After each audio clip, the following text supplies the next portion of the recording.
Hey guys, welcome to Practical Home Projects. So today we're going to be going over how to install the drain system for your kitchen sink. So we just got our new countertops installed and they came with a kitchen sink, and the bottom of the kitchen sink is just a big hole.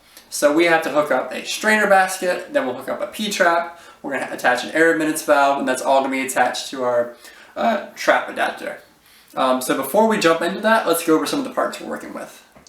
Here's all the plastic plumbing pieces that I think we're going to need for our project. Depending on what you're doing, you might need more, fewer, you might need different pieces. But let's go ahead and kind of get these situated. You'll notice I'm using 1.5 polypropylene pipes here. I like these because they come in a kit and it has all the connections that you need. You could also use 1.5-inch PVC pipe. You'll have to buy a lot of your pieces individually. You'll have to use a solvent-based adhesive, and those are going to be a little bit more difficult to cut, but they will be more durable. So the basic layout of our drain is to have the strainer basket feed into a T-adapter piece of pipe, and then you'll notice ours has a port that's specially designed for the dishwasher inlet to come into, so I'll attach that with a hose clamp. That all goes down into the P-trap, and then just due to the configuration of our space, it's a little bit tight. I'm going to have to use this 45-degree adapter, and then I'm actually going to take this pipe and cut it into a couple sections. So I'll use one of those sections right here to go into this T-fitment, which will then go to this piece of pipe, which will feed into these two threaded adapters, which will allow us to attach our Air Admittance Valve. And then I'll use another section of pipe, which will go straight into our trap adapter in the back of the wall. So really the only tools we need for this is a screwdriver to attach the strain basket, and then a hacksaw, which will allow us to cut some of these pipes down to size exactly the way we need it. Step one is just to drop this drain basket into place. You can see it already has a gasket on it. And then I'm going to take this lower piece and fit it up underneath. And then with this design, all I have to do is screw it together. So there's a gasket both on the top and the bottom, so I don't have to worry about water sealing it. This screw is a weird style. All my screwdrivers are too small to fit in there. So I'm actually going to use this piece of metal I have to tighten it. So let's go underneath and connect the rest. At this point, we can pretty much just go ahead and assemble the rest of the pipe components. The first piece I'm going to be putting on is this flange adapter. You'll see that I don't need a gasket since that's connecting directly to the nut, and that forms a pretty tight seal. The next piece, however, I will need to use a gasket because that is a slip joint. And then you'll notice that this straight adapter that we're using has a port that's specifically for the dishwasher. And now next for the P-trap. So I know that I'm going to need to be approximately at the same height as that adapter back there, as the trap adapter back there. So I'm going to want to cut it so that it almost nests down to this point. So I'm just going to mark it right about there. You have a little bit of play in the future if I need to move this up or down just to get it to fit. So I'll just do everything loose from here on. But for right now, I need to cut that off. And it's usually easier to take it off before you cut it.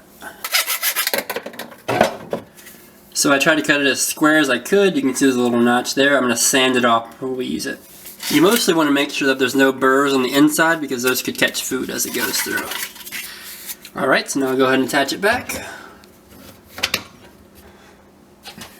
The attachment for the P-trap is similar.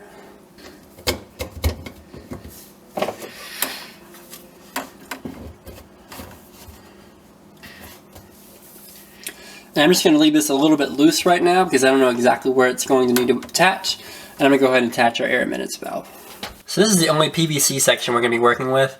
I actually need 2 of these threaded sections to attach my Air Admittance Valve. So I'll go ahead and use the one single step fusion glue. If you want to, you can also use the 2-phase, which has a purple primer, and then a clear solvent. So you want to generously dose both sides, so that face and then the interior, and then to attach, kind of wiggling back and forth nice and gently. And then when you get it to where you want it, I just want it completely snug. Just hold it there. It's usually solid enough to work with in about 15 minutes. It's solid enough to run water in about an hour. So now we're going to set up the piece that goes into the trap adapter. That's this piece back here. You can see currently I have a plastic bag jammed in there. It's good to extend in there at least 3 inches. I'm probably going to go about 4 or 5 inches. And then this T-trap is going to go pretty much right up to it. So I just need to make sure I have enough for this, plus that extra 4 or 5 inches. So I'll probably cut this piece of pipe about there, and then I'll use the rest of it for another section. I'm removing the sticker so that whenever we make the connection, we'll get a good seal.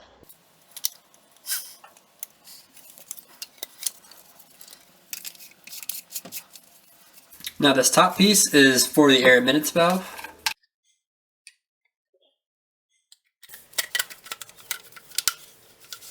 So now we'll go ahead and attach our adapter. It's always a good idea to make sure that you can remove your air admittance valve in case it becomes defective or if you get water up in it. And then the valve itself. At least 6 inches of vertical pipe before your air admittance valve. We definitely have more than that.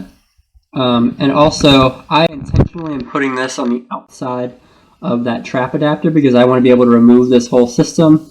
Otherwise, if this was all cemented in place with the adhesive, then I would have to saw the pipe if I wanted to move this cabinet out in the future. I need to check. I might be totally screwed if that's too tall. Since my straight section was a little bit too tall, I'm having to cut it down to make it fit underneath the sink. And it's still at least 6 inches, so we're good. So now I'm going to go ahead and attach this pipe into the trap adapter. So this is really where it inserts the main plumbing system of the house. And now you'll notice this odd angle. Unfortunately, I can't really get my P-trap to direct directly into that additional opening, so that's why I got this 45 degree. We were not able to do it with just 145, and the store happened to not sell 90 degrees, so I'm gonna have to use 2 45s to complete this joint. So I will just connect them side to side, and then we'll have sort of this loop.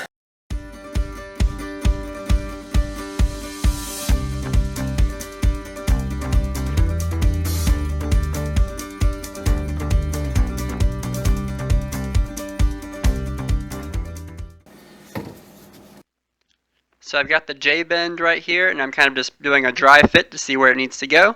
So I'm going to lay it over the top and then kind of get an idea of where that connects. So I can see the crossover point's going to have us cutting it pretty short right about here.